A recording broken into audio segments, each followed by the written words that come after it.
name's Aaron, and this is the channel Terrain by Aaron, where I try and build stuff on a weekly basis. If you're new here or you've just stumbled across this channel, basically I'll make stuff out of scratch building, out of plastic, stuff like that. Oh wait, just a sec.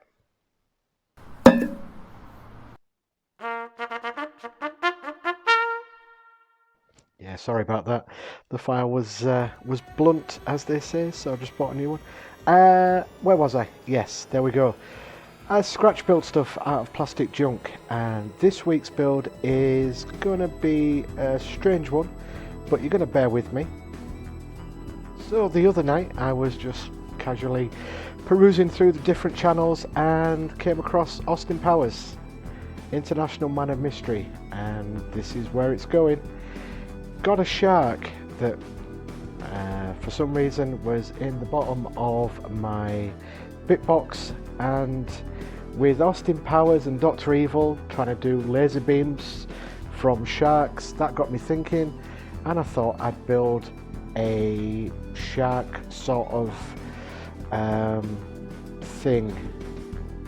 As you saw earlier, it was going to be a shark spaceship, and then as the build progressed, it became a bloody bucket.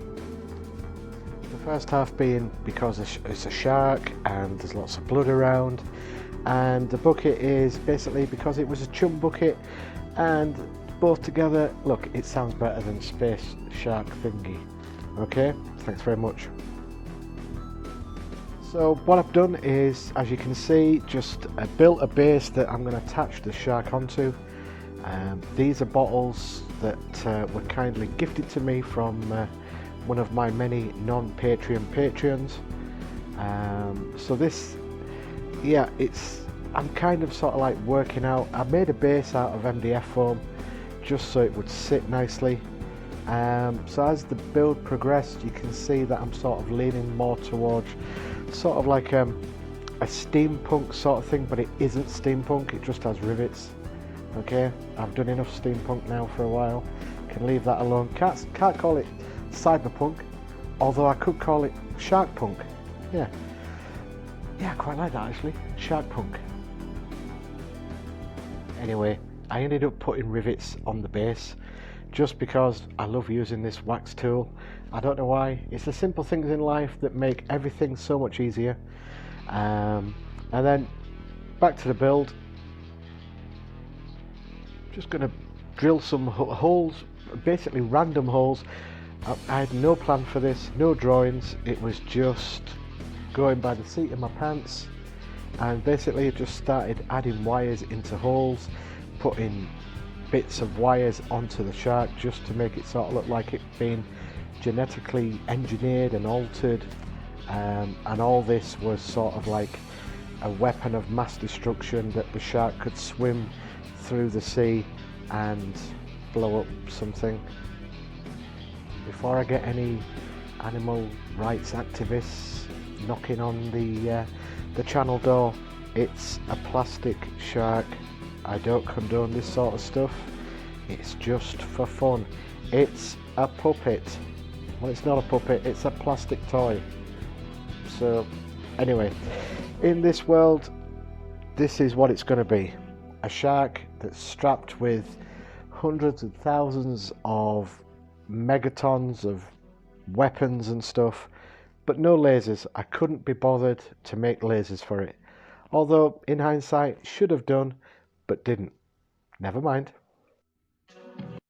So all these bits of wires came from old broken USB cables that I just cut the outer black sort of cable, and it revealed the thinner cables inside. So that's what I'm using for these sort of cables. And then the other little greebly bits is just stuff that have been rattling around in my bitbox. So that copper wire, again, that's just cheap and cheerful copper wire that I got from the Euro store, dollar store, Poundland, whatever you want to call it. And I thought it just looked nice, just on there, some random sort of wires just over the gills. And then some styrene really thin 2mm styrene that I just stuck on the shark as well. It looks like it's been patched up. And then got some I don't know what these were, drink bottles, and I just thought, oh, I'll put these two either side. They were going to be higher up, but with the wire and the weight of these bottles, in the end they sort of went further down, so it was like both next to the shark's fins. Anyway, as you can see, I'm just gluing the drinks bottle. The top of the lids were from detergent bottles, I believe, or yeah, I think they were detergent bottles. And then that's my old faithful EVA foam. Just going to cover the seams, and then just going to use some more beads, because I told you that I like using this wax pencil that makes doing beads really easy. Yeah. Moving on.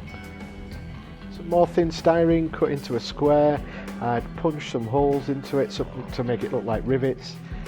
Just to cover it up a little bit, to make it like less like a bottle than what it looks like there. And then I'm just going to drill the holes in to put the wire into that.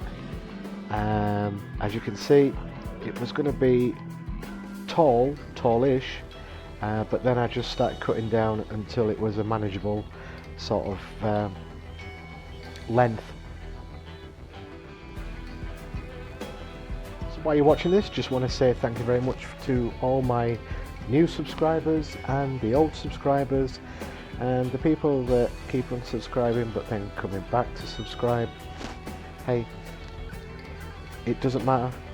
Thank you for your support, and if you're new to the channel, you haven't subscribed yet, why don't you subscribe? It's going to cost you nothing, but it's going to make me all giddy and warm inside.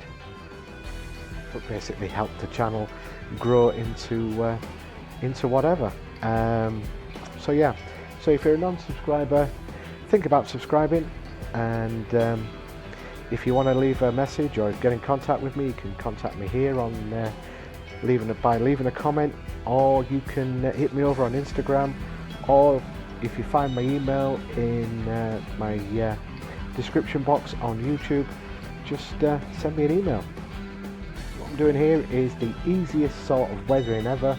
It's a black base, and then I'm just gonna quickly do a little dry brush of copper over the black base, and it's gonna bring out all the detail that I want. Now this is the latest paint I got, and it works well to give it that sort of the copper, the patina, like it's been aged and weathered and that sort of stuff. And I do recall it is called Baby C or Baby Blue. I think I was looking at the C one, but then got the Baby Blue. Yes, it is Baby Blue. It works for me, and as you can see, I'm just doing a light weathering on certain parts. Now, yes, as you can see, I ran out of black rattle can, and I ran out of the red rattle can. So I'm having to go back all over the model with black paint. Yeah, sometimes this happens. Nobody around here where I live had any spray cans available. It's a bad situation at the moment. Can't get anything. And then if I can find something, it's usually twice, 3 times as much. And me being a Yorkshireman at heart, hates to pay for something that I know I can get for €2 instead of 12. I'm just painting the shark with a dark blue, and then I'll go back over with a lighter sort of blue, just to give it that sort of tonal sort of look. And then copper for the bits around the shark. So again, I just thought, yeah, make it easy, because it was the black base coat, and I do like how it brings out the detailing with just this simple paint job. So all that's left for me to say is thank you for listening to my rambling.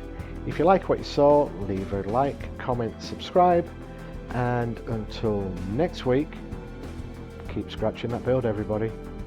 Thanks for watching.